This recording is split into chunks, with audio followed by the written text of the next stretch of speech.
When we're young, we have an amazing, positive outlook about how great life is going to be, but somewhere along the line, we forget to dream and end up settling. Join Up Dots features amazing people who refuse to give up and chose to go after their dreams. This is your blueprint for greatness. So here's your host, live from the back of his garden in the UK, David Ralph.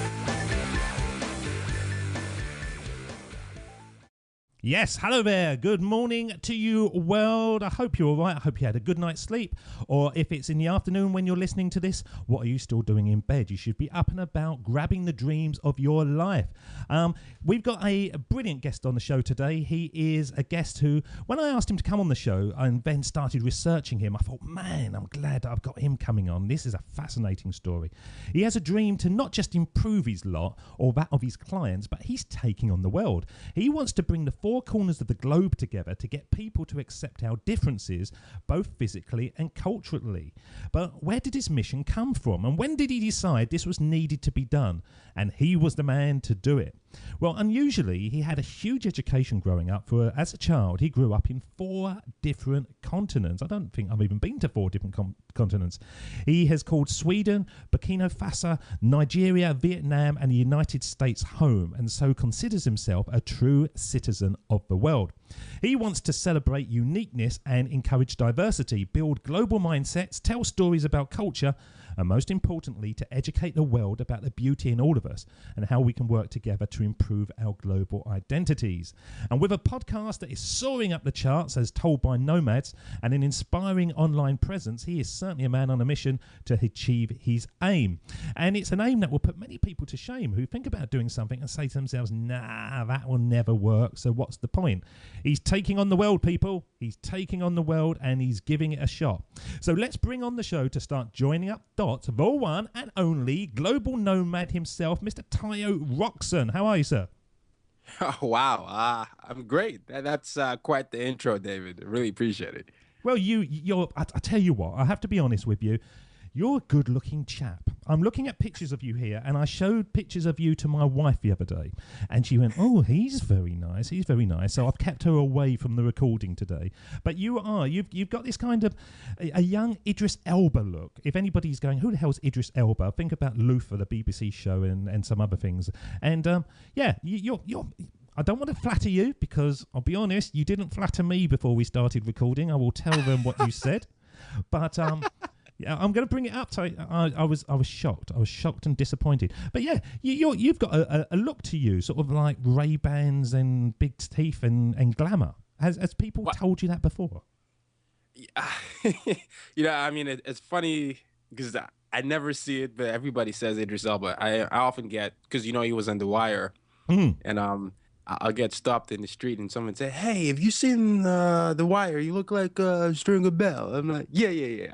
Or if it's Luther, because I'm a huge Idris Elba fan, so I do watch a lot of the BBC shows. I get it. My mom starting to say it now, but it's at this point where I just accept it, even though I don't know if I quite agree. I think I'm just a normal guy, but people tend to think so. So I guess. Come on, you can see it. But when I was younger, I'm going a bit silvery now, but people used to say to me, you look just like Hugh Grant. Especially when I was in America, people would come up to me all the time. Oh, you look like Hugh Grant, you look like Hugh Grant. And it used to really annoy me. And I used to say, I can't see this. And then every now and again, I'd kind of go, yeah, well, I can see what they're saying. There was some sort of glimmer. I was wearing a certain colour shirt or something like that. It just sort of hit home to me. But now it's gone, and people never say that. I kind of think, compliment. That was a compliment. Why didn't I sort of play on it a bit more? So if people are saying that you look like Idris, play up to it, sir. Well, you know what? Hugh Grant should be honored that he's compared to you. So I didn't put it that way. The amount of people that say the same thing, they say to him, did you know, Hugh, you look just like that podcaster chap. What's his name? And the amount of times I've heard that, I bet he says that. But no, you do. Yeah. You certainly do look like Tayo. And you are, of course you look like Tayo. You are Tayo. You look like Idris. That would be bizarre if you didn't look like who you're supposed to be. That'd be very weird. But you are. Yeah. You're a man on a mission. And we connected over Facebook, and I sort of invited you on the show because it sounded interesting. But it's on many different levels. And as I've started digging down on it, the first thing that came to me was, wow, he's bitten off a lot here. So tell the listeners, I gave it in the introduction, but tell them in your words what your mission is in life.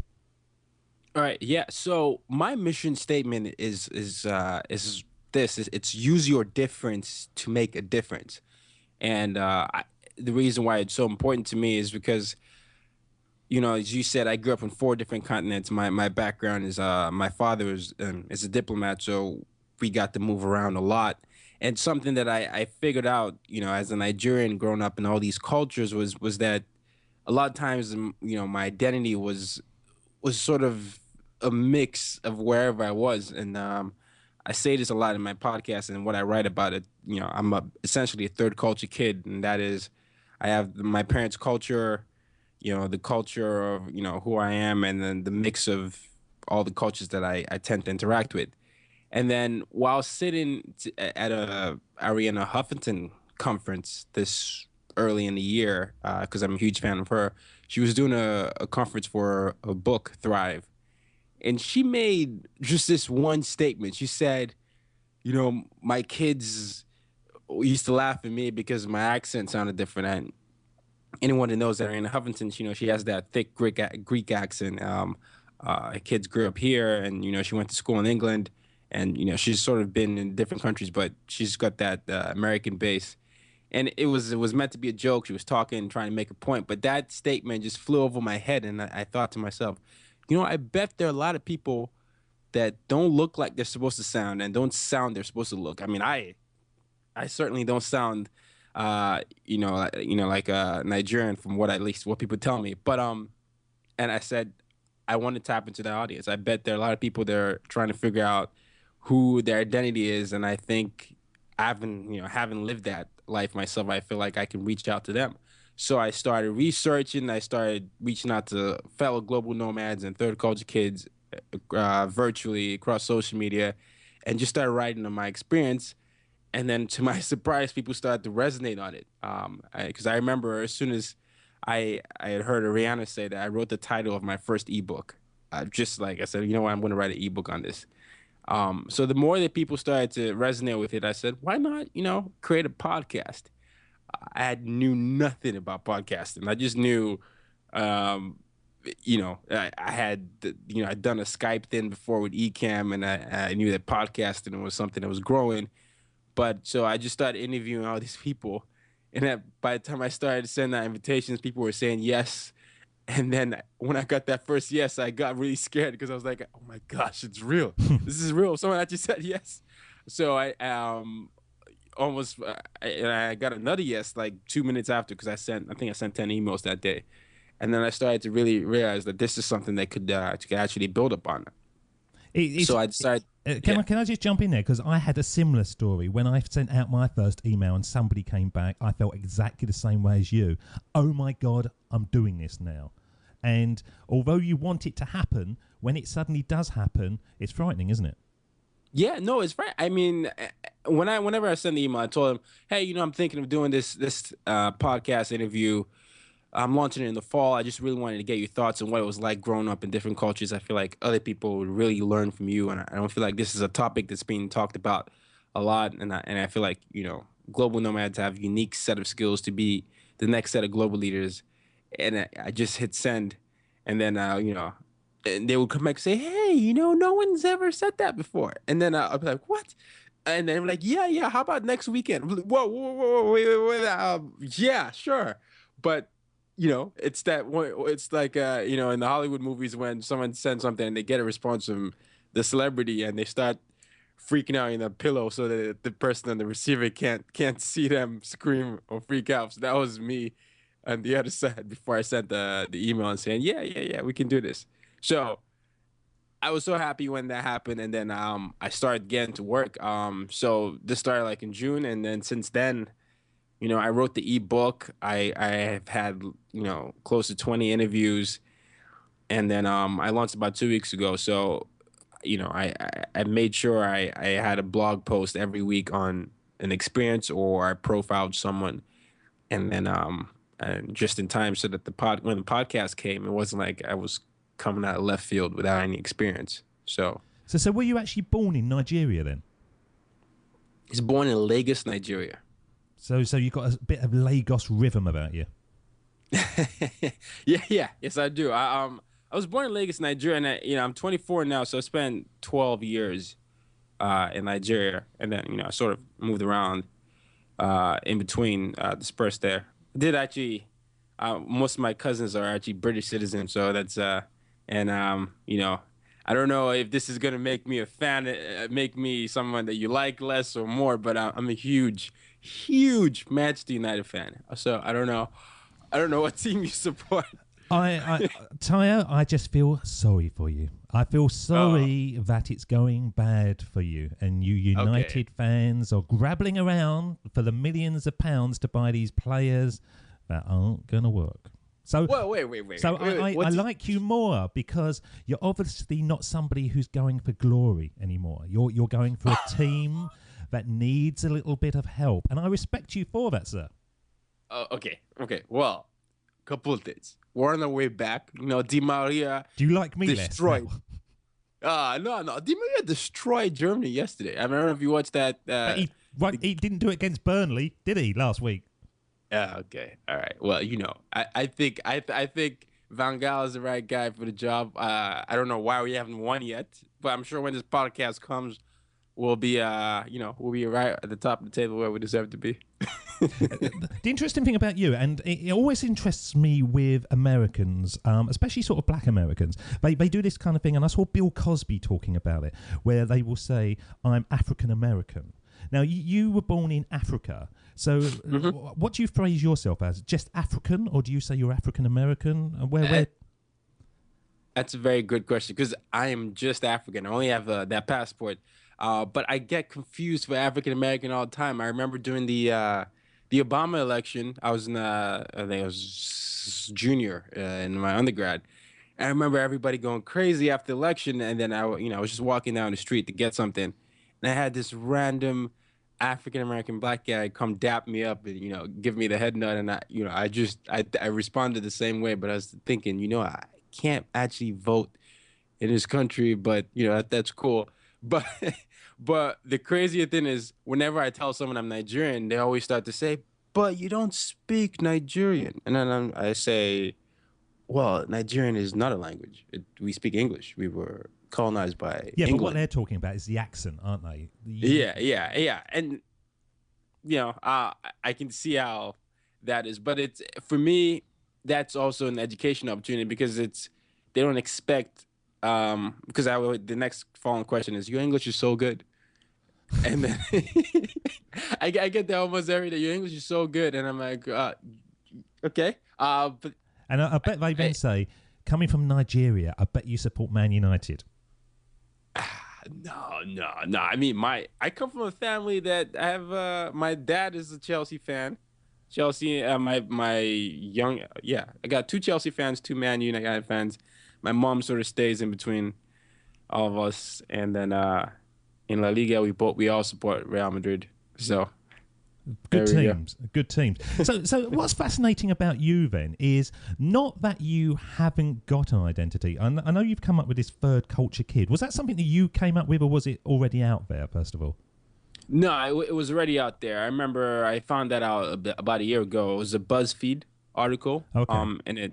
And it says 31 signs you're a third culture kid, and then it just lists through the different things. You think in different time zones. You say, because sometimes I say literally, or or boot, or trunk. I always lift, elevator, just the different type of things, and then you have different foods. Certain smells remind you of something. So it was just something that I resonated with, and then it's not as popular as global nomads, but it's essentially what anyone that spent the formative periods of their lives outside of their parents' culture. That's essentially what a third culture kid is. Because you seem at peace wherever you are. Talking to you now, if I said to you, are you African, you would say yes. But then obviously there's an American accent that's coming out. But I was listening to the show that you did yesterday, episode number 3, and it was very interesting. It was a lady who went off to Singapore and Malaysia and grew up as a kid. And then when she came back to America, she actually wasn't American because her formative years had been over there. And when she came back, her peer group were all watching television programs and talking about things that she wasn't aware of. And she was very, very lonely. And she was thinking, you know, where do I fit in? But do you have that same issue, or do you generally fit in quite naturally because of your outgoing personality? And I hate to say it again, your good looks. Well, I certainly had the same thing, and that's part of what the challenge was. So for 8th grade, I guess 8th grade, elementary school. First, I did elementary school in Nigeria. Then we first moved to Burkina Faso. A couple of things there. It was a French-speaking country. It's also in West Africa, but it was my first time really with international students. So I had Dutch, you know, British, everyone. And then I had a really, really strong Nigerian accent. And I felt really out of place. You know, I was this skinny guy that was 10 years old that didn't really know how to speak French and the only sport I knew was football, soccer, or football. I never know which one to say. Football, since you're British. Football, the only sport I knew was football. So it was really, really hard for me to fit in. So I went through this phase where, I was like, I wish I was different, but slowly I started to I always connect through one of 3 ways or 3 ways. I use sports, huge sports fan. Geography, I learned about the cultures. I'm really pretty good with, capitals of the world.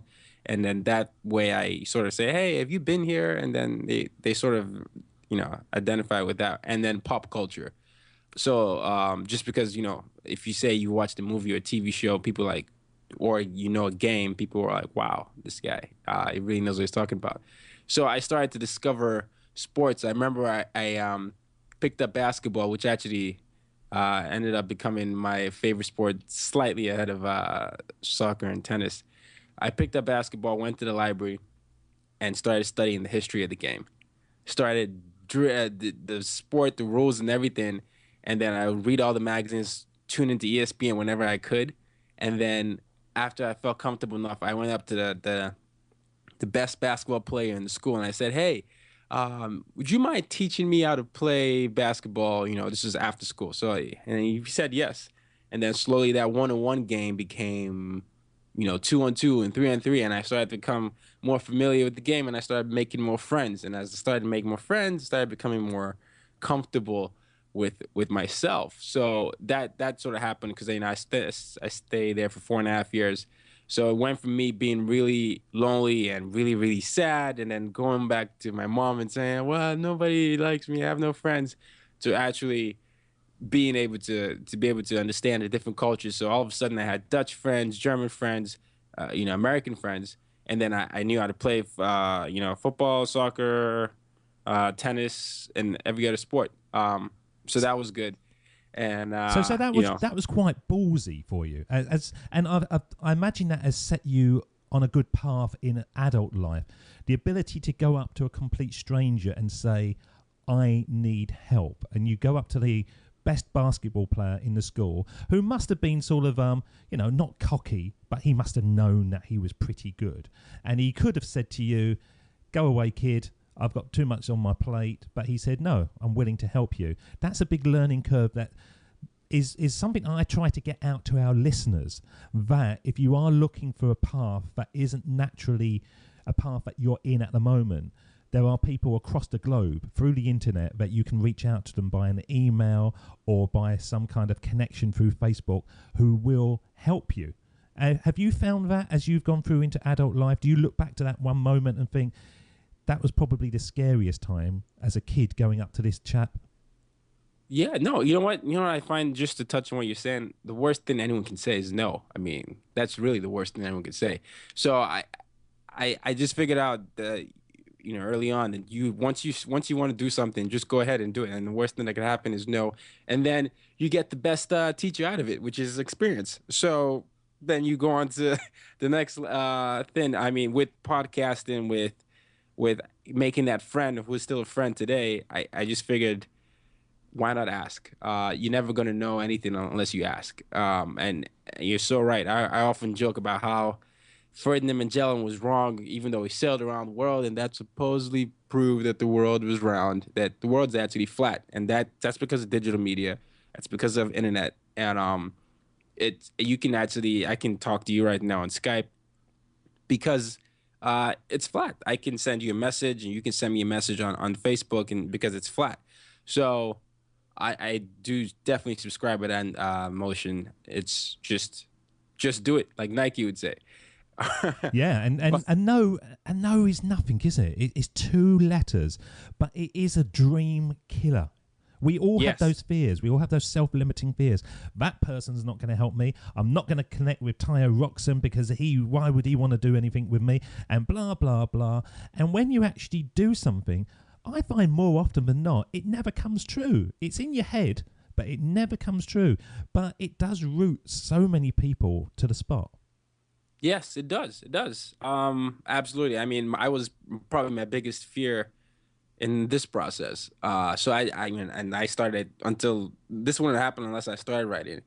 And then I just said, you know what? I'm just going to do the podcast. It's much like you're doing a daily podcast, which isn't as common in the podcasting world, but I'm sure you probably had some fears like, well, can I sustain this? This is 7 days a week, I was thinking the same thing. No one's talking about this. Why? Maybe there's a good reason why no one's talking about it. Maybe there's not an audience for this.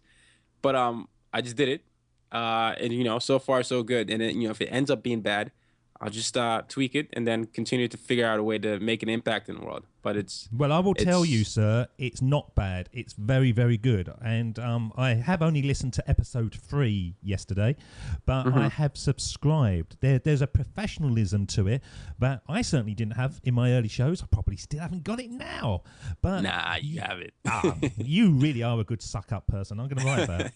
The man on a mission to suck up. And but have you scripted the shows? Did you know really, right, I wanted to do this at the beginning, I want to do this in the middle? Because I kind of knew beginning, middle and end of this show, and I keep to that so that I can let it spin off in different directions. Did you do that, or did you just press record and away you went? Well, it's like you. I had sort of a structure, and in the beginning, I want people to really understand.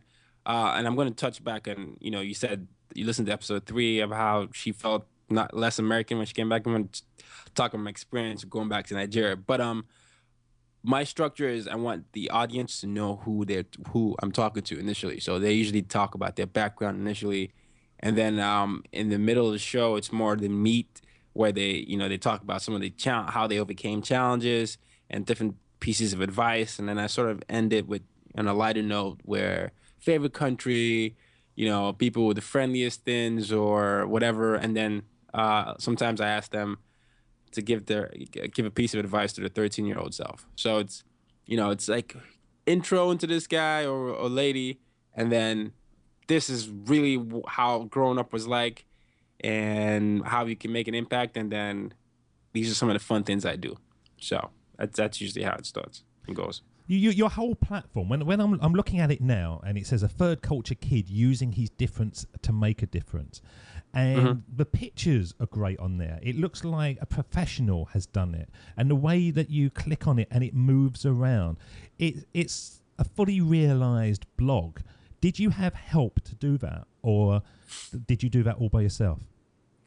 Well, the pictures, it just so happens I was lucky enough to have, I have one of my good friends is a photographer. So, I told him, hey, I'm thinking a lot of things that I'll tell your audience too that you need to have is visualization. So a lot of these things I took pictures I took and everything, I took them without actually having interviewed or I haven't done anything. But I was like, this is going to happen in August. I need to have this theme and let's go. So I told him about the idea. I didn't have the name of the podcast then or any of the artwork. I said, hey, so I really want to reach out to the world and I want to come across as, something like an international man of, mystery, think of Bond or something like that. But And then he just went with that, and then we sort of just went on shoot in New York City here, where I live, and we went with that.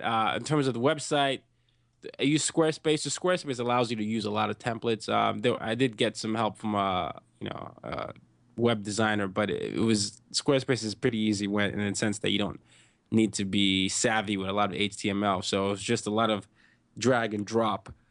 So it wasn't that hard to do. I'm not as technical in that sense. But yeah, and that was pretty much it.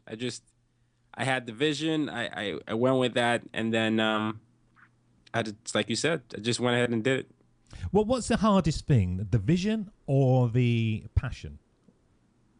The vision. Oh, once I got the passion, I couldn't stop. I mean, I'm up at 5 a.m. talking to you, so that's kind of the passion drives me to wake me up. So the passion was there and it's still there. So the passion drove me to write. I think I'm on my third book right now, in less than 6 months, and then I've done close to 20 interviews. So it was more of raining down what I needed to do, because I don't know if you're like this, but once I have an idea and I feel like it's something that can make an impact, then my mind is always racing. So I think the biggest challenge for me was to sort of stay focused on my niche audience, because there's that saying, if you try to reach out to everyone, then you're not really making an impact. So I had to train myself not to try and branch out to other things before I actually started. I needed the proof of concept to actually work, which has been in the first couple of weeks. I needed to make sure I didn't deviate from my interviews and say, hey, well, maybe I could talk about entrepreneurship and, digital marketing now, because I'm also a digital marketer. I needed to make sure that the passion was focused and rein my passion in, because there's also something called work-life balance. I needed to make sure I was taking care of myself. So that to me was the hardest part. The passion just naturally is part of who I am, so it was an extension, and I was just sort of excited about that. But how did you know that you could do this? Because our listeners are going to be out there and they've got their headphones on and they're on the treadmill or they're walking the dog and they're listening to this. And generally, the only reason people listen to these kind of podcasts is that they're not happy in their own life. For example, I can't imagine multimillionaires buying lottery tickets. Once you get to that point, then why would you look elsewhere? And I was interviewing a chap last night, and his name's on your website. I've just seen it, Jeet Banerjee. And he was on the show last night.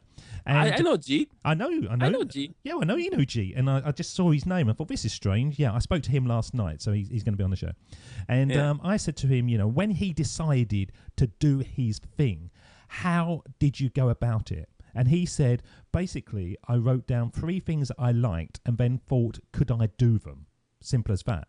So he liked basketball. Could I make money out of basketball? Oh, don't think so. I like web developing. Could I? Oh, yeah, I could do that. And I like teaching people. Right, they're my 2 things. And he just did those. And it seemed incredibly simple, but incredibly powerful way of starting when you have that vision. And for most of us, have a vision which is too big. And it's kind of like, yes, I want to have a squillion listeners a day and I want to be on the Tonight Show every night and all that kind of stuff. But you start small and then you start working. So as Jeet did, was there a similar concept to how you actually got this going? Okay, so, wow. Yeah, Jeet is a great guy. But for me, it was once I realized I had a voice and then I went with it. Because before this, I'd been trying. I've always been on digital marketing. I was blogging about entrepreneurship. That's actually how I interviewed Jeet. My platform was to interview young entrepreneurs like myself, people 30 and under. But I came across, and the other thing that I wanted to do was be an athlete. I always wanted to be an athlete. So as soon as I realized that, with the entrepreneurship thing, there were a lot of people doing that, and there wasn't anything unique that I was bringing to the table. And with sports, I'm really passionate about it. I often joke that that's my first love, but I wasn't, experienced enough to be able to come at it from a point of view that would help my audience. I had to figure out the difference between passion and technical know-how. So when I found that third culture kid thing, I realized, I have over 20 years of experience in this. I actually have personal experience that I can relate to. This is not something that I have to fake or I have to, necessarily study. This is something that I've lived. So that realization that, you know, I'm actually an expert in this, I have a voice in this, I can talk to something. I think once that realization came, I was like, I can really teach, I can really talk about this, I can go to personal experiences, I can talk to my friends. Um, and realizing that I have something and a platform to use that to, I said, you know what, I am going to come at this from, you know, some of the experiences I've had and some of the friends I've made, and being one of the 7 billion people, I'm unique in the sense that I have my unique take on that. Yeah. So yeah, I realized that, and I was like, hey, it's now stupid though, isn't it? Is it not Yeah. stupid that Yeah. you've got all this experience in you? You can do it easily because you've lived it for 20 years. There's people out there that want this content and you're providing it to them. You can do it easily because it's just in you. But still, what we try to do as humans is try to replicate what somebody else is doing, even if it's not our natural thing. Exactly. I always say, you know, it's a lot easier to probably be yourself than to try and be like a lot of other people. I mean, that's 6 billion, 900 some million and some It's not even other a bit people. easier. It is totally easy. If I say to you, Exactly. live your life today exactly as you would like to do it, I reckon Yeah. by the time you go to bed tonight, you would go, yeah, I was pretty authentic to myself. Exactly. And that's why I always say, that's why I'm saying use your difference to make a difference. And to your audience, anyone out there saying, well, Tayo and David, what are they talking about? They know how to use online media platform.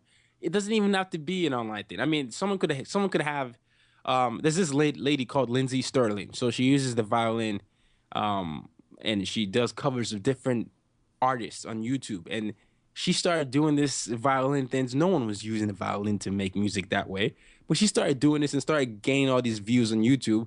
And she started getting the attention of all these big main artists. And all of a sudden now she has this platform.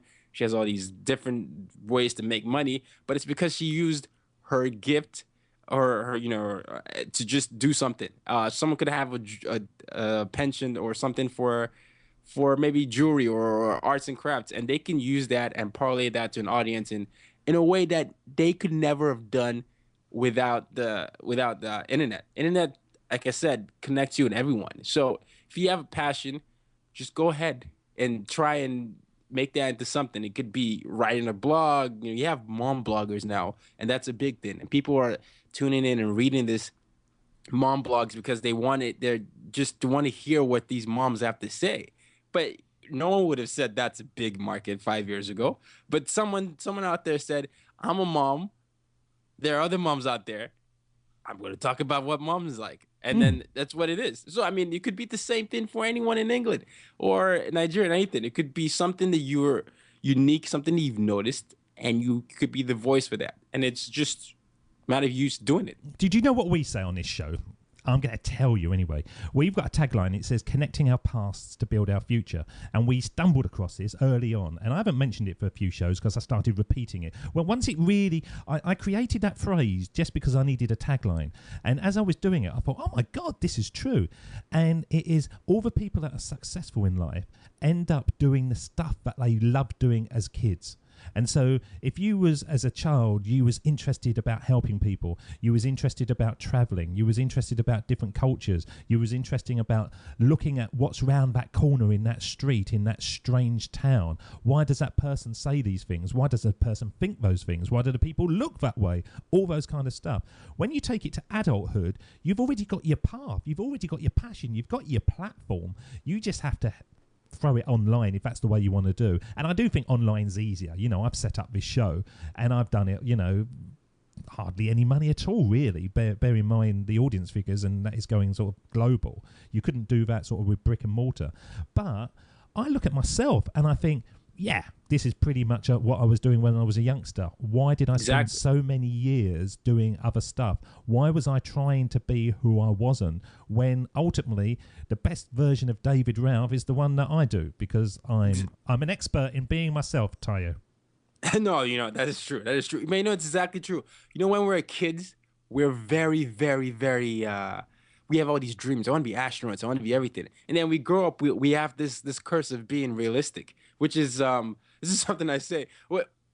it building a, Will Smith says this. It's not realistic that I can fly on a metal that takes me across different continents. You know, if there was and you know, I'm talking about airplane there. If there was a if that person was realistic, he would not have said, "Hey, I'm going to make this object that defies gravity."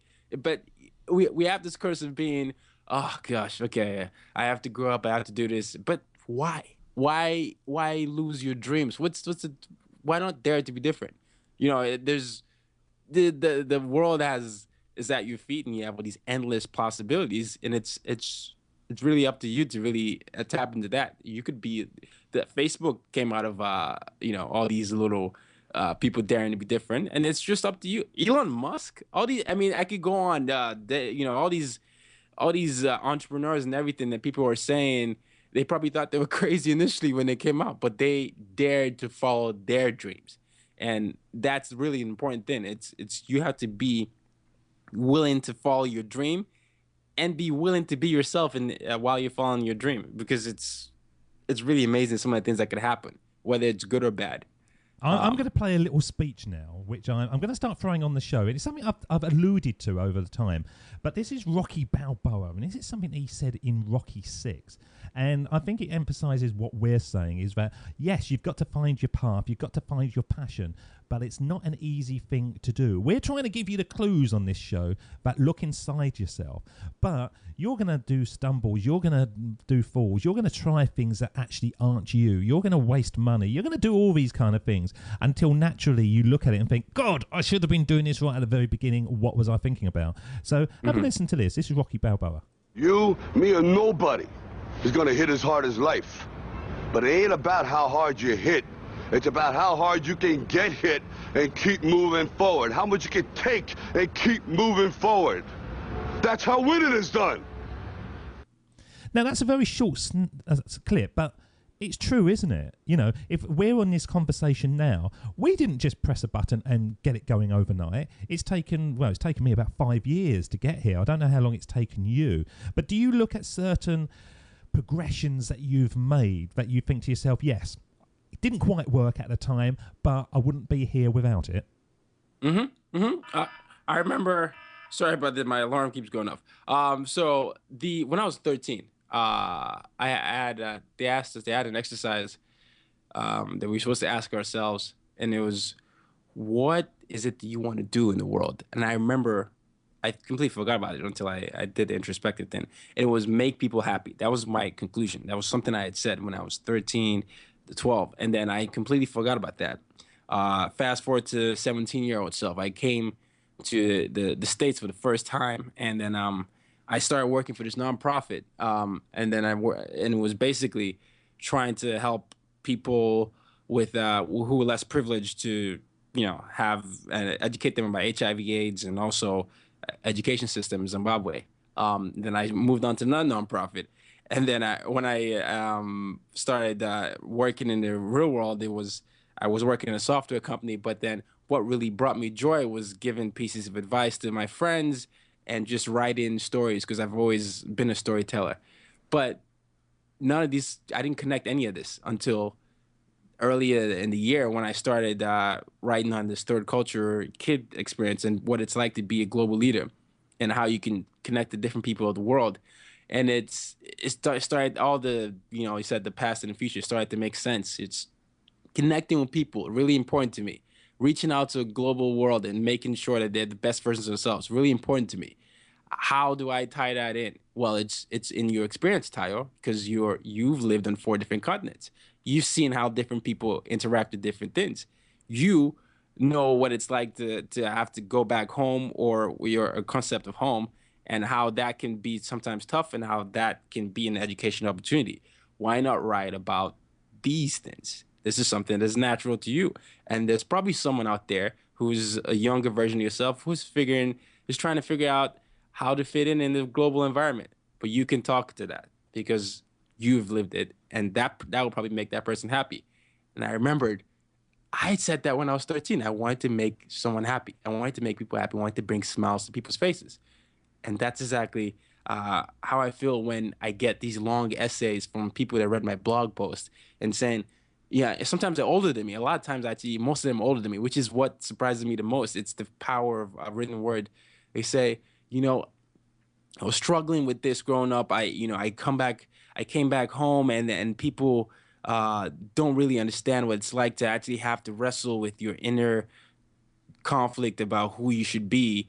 And then I read that blog post that you wrote, and it really, really resonated with me. And now I feel like it's okay to be myself and something like that. And that is why I do it, David.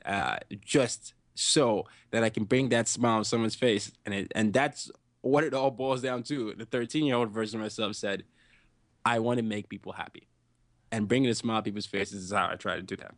That is perfect, isn't it? That is really connecting the dots. I found a book the other day. I found some tapes recently where me and my mate, when we were about 9, used to do interviews. And we used to set it up with a little microphone and press record, and he was the guest and I was the host.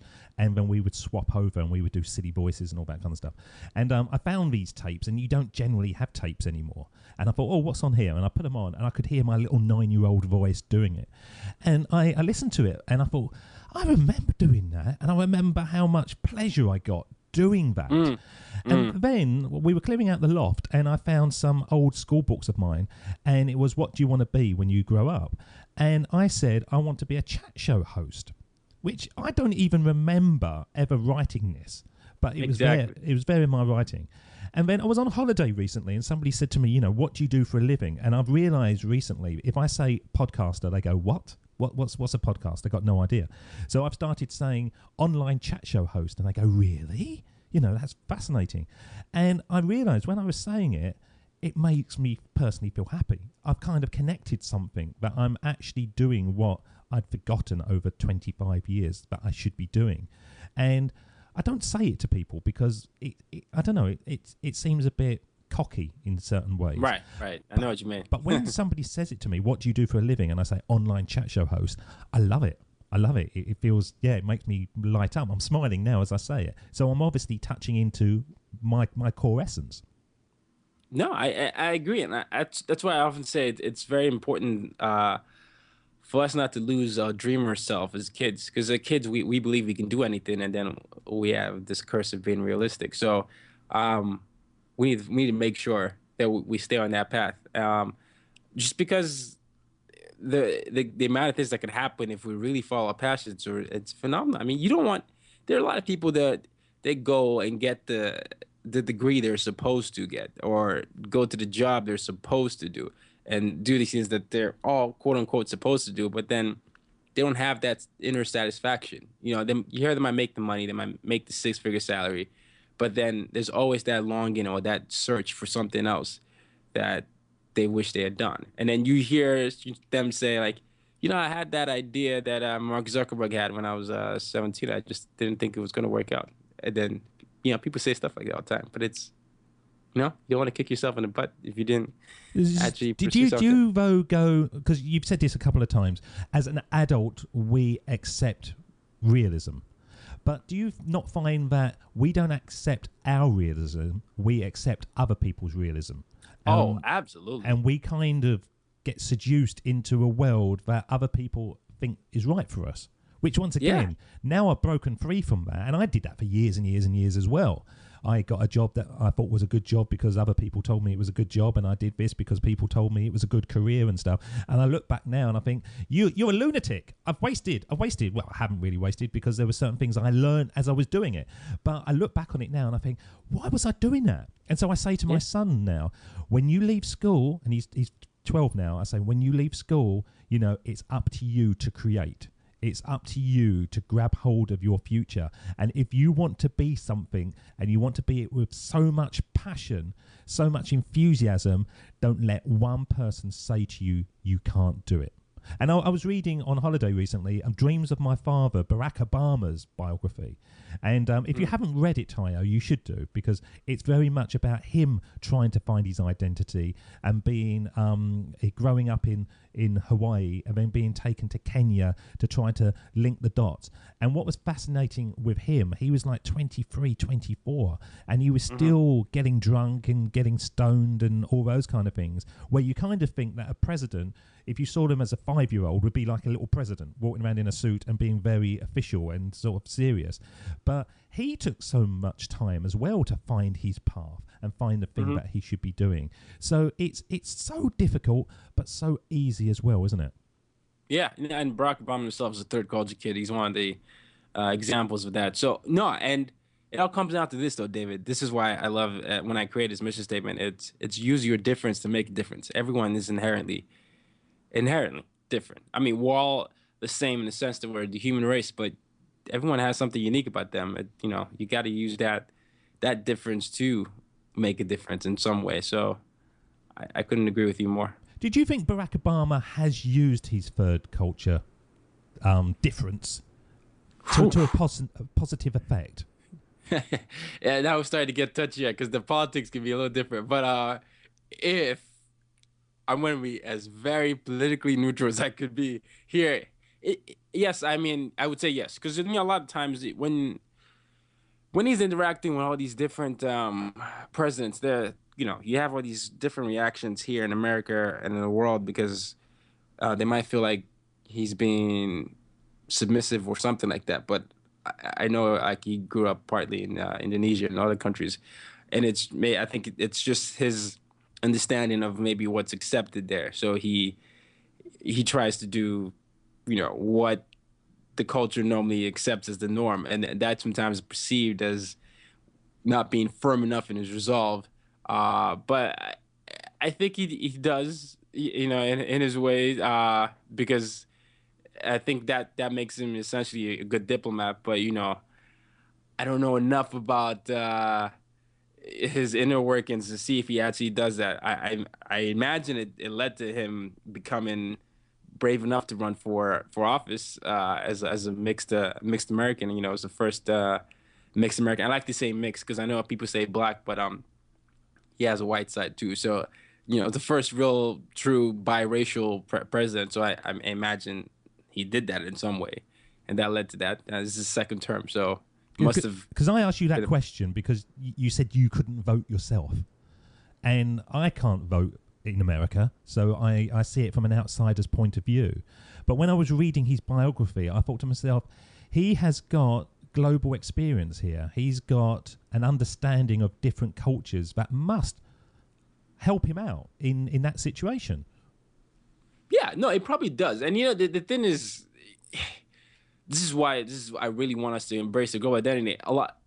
We live in a world that hates change. I hate to say this, but it's true. I mean, if you look at all the wars and everything, it's the real fundamental cause of all these things is because they're afraid of change, or someone is different from them. They have a different religion.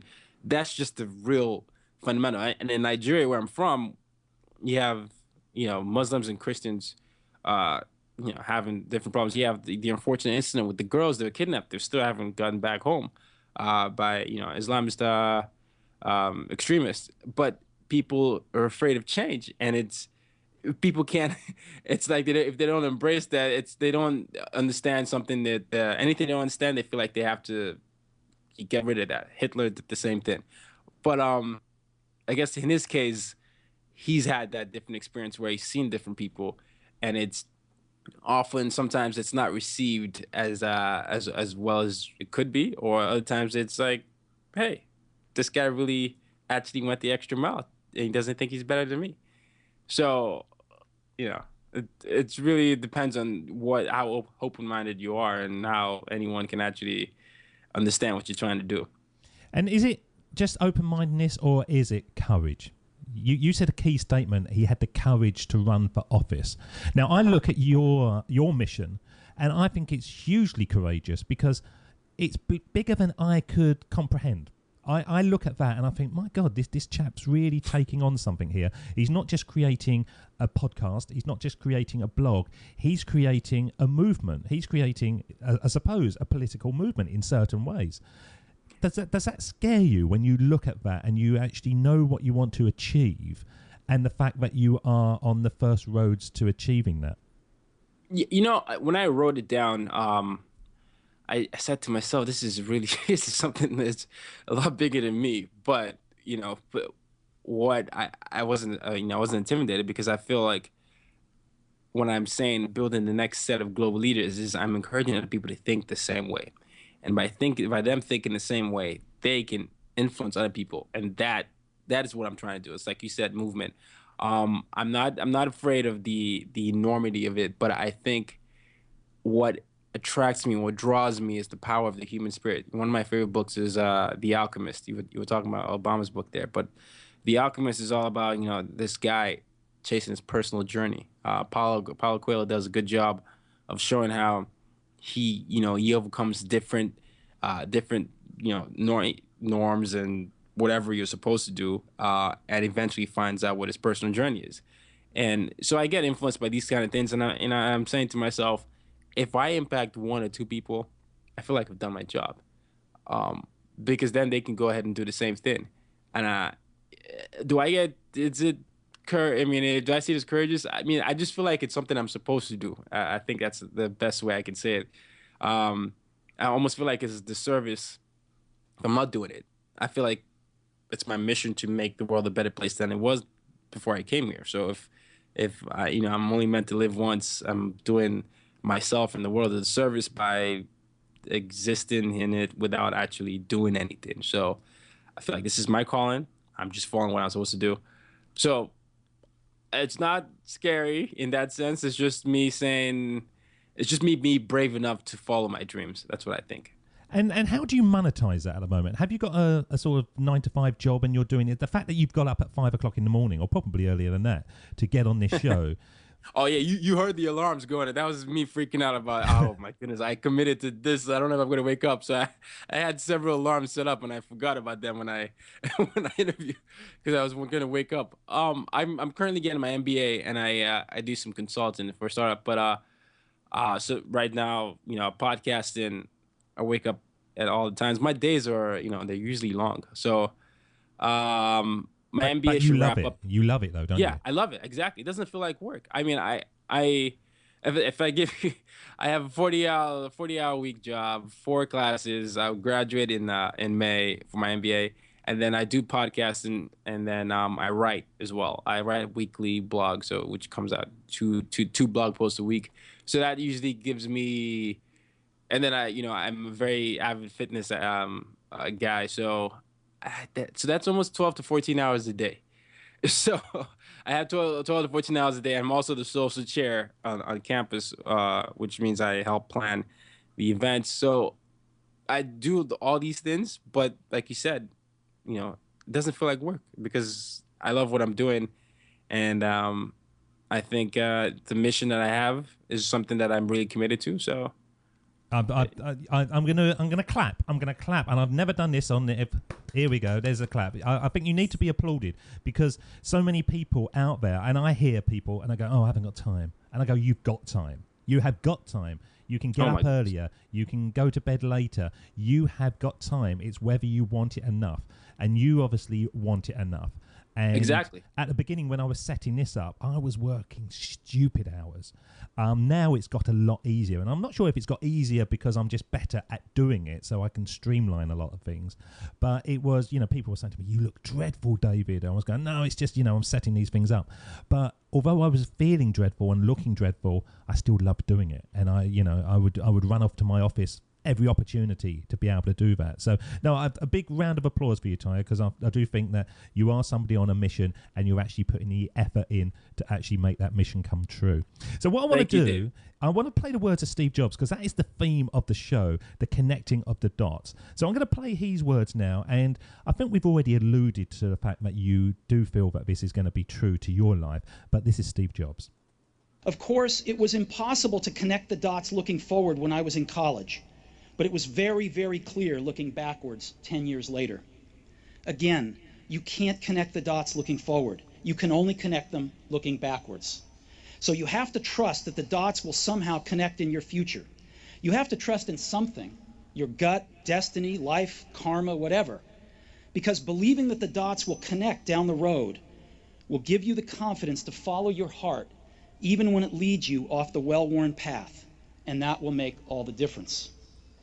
So is that faith, that ability to go off that path and create a future which is all yours and is, I suppose, in many ways, unexpected path.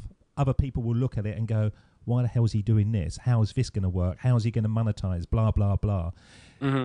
Does that fill you with pride that you're actually doing that in the same way that Steve Jobs achieved greatness by doing his own thing? Or is it something that, because you're so involved in doing it, you don't really get a chance to reflect? Reflecting is something I've started to do more. I realized I wasn't doing a good job with that because my mind is always racing. So now as I'm reflecting, the realization that I come to is what you said earlier. If you want it bad enough, you would do it. And you said you were working long hours, and I'm immediately reminded of a quote or something. It says, if you want it as bad as you need to breathe, then, or if you don't want it as bad as you need to breathe, then you're not doing the right thing. So whenever someone from the audience is coming in saying, I have this job or I have that job, I can't do this, I can't do that, it's like what Confucius said: he who says he can and he who says he can't are both usually right. You know, it's it's really up to you to really make the hours, and it's all about your priorities. If it's as important to you as it is, as you say it is, you will fit the time in, and it will happen.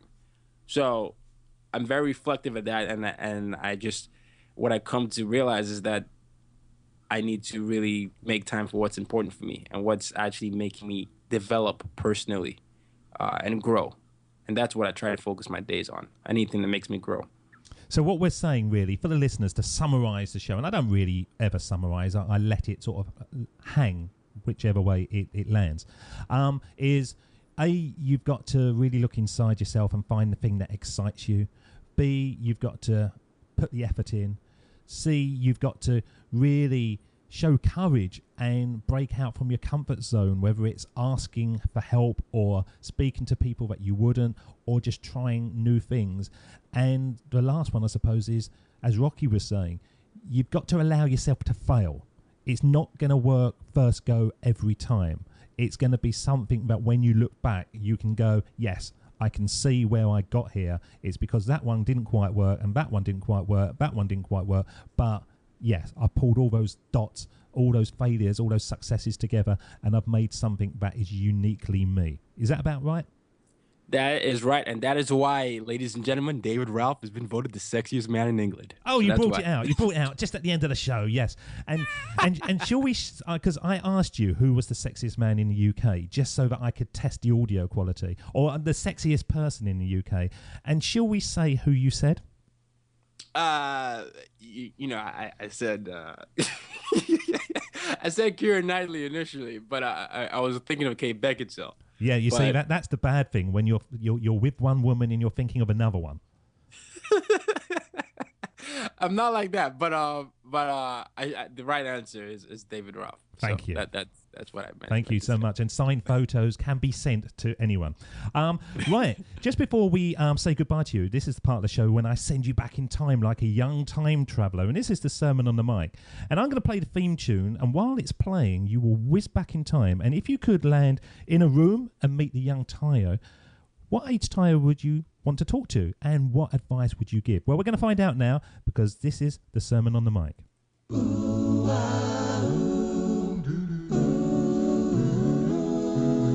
Here we go with the best bit of the show, the Sermon on the Mic, the Sermon on the Mic.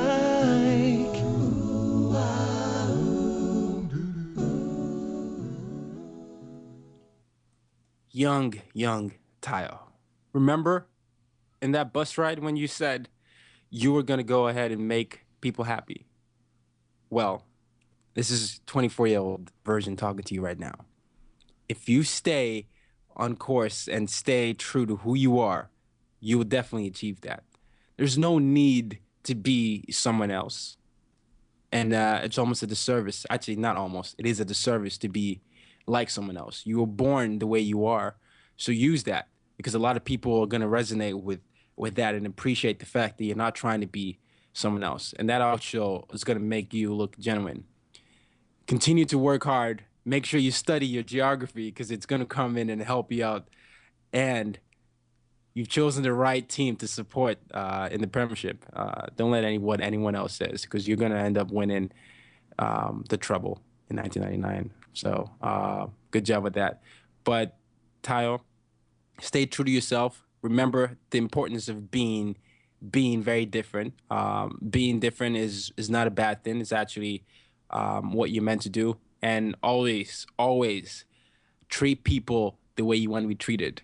I can't stress that enough. There's no one that's better than anyone, and you should never be condescending to anyone, because you never know who in the future can come back and help you, and you never know how who's watching and what kind of example you're setting. So be yourself, treat people the way you want to be treated, and stay a Man United fan. I'm going to do a bit of time travel myself now, so I'm going to play a quick burst. Here we go. I'm going back in time. No, actually, I've gone in the future. And the 60-year-old Tayo, I'm sorry that your team has been relegated 7 times in the last 10 years, and you're actually a non-league club now. So if anybody remembers Manchester United in their glory times, it's gone. Choose a different club. Do you see how powerful time travel is? I can go forward and I can go back as well. You know what? I'm going to prove you. Actually, I'm not going to do it. Van Gaal's going to prove you wrong. And all the players from Rooney to Van Persie is going to be healthy this year. Rooney's 70 now. We're in the future. Rooney's gone. Oh, gosh. Fine. Rooney's gone. Fine. You just threw me off there. Okay. 7 years. I made the right decision. Man U is the greatest club, and we have a clone of Sir Alex Ferguson who's won 15 championships. Stick with your passion, Tayo. Stick with your passion. This is the most bizarre end of a show I've ever had. But how can our audience connect with you, sir? You can connect with me anyway. I have many digital homes. So at Tayo Rockson on Twitter, TayorOckson. You can reach out to me on Facebook. I have a Facebook page, it's Tayo Rockson page. On my website, it's probably where you can link out to all these things. So that's TayoRockson.com, TayoRockson.com. And if you want to listen to the podcast, it's As Told by Nomads. You can do a search on that on iTunes or Stitcher, and you should be able to find me there. All the links will be on the show notes. Thank you so much for spending time with us today, joining up those dots. And please come back again when you have more dots to join up, because I do believe that by joining up the dots and connecting our past is the best way to build our futures. Tayo Rockson, thank you so much. Thank you, David. David doesn't want you to become a faded version of the brilliant self you were once to become. So he's put together an amazing guide for you called the 8 Pieces of Advice that every successful entrepreneur practices, including the 2 that changed his life. Head over to joinupdots.com to download this amazing guide for free, and we'll see you tomorrow on Join Up Dots.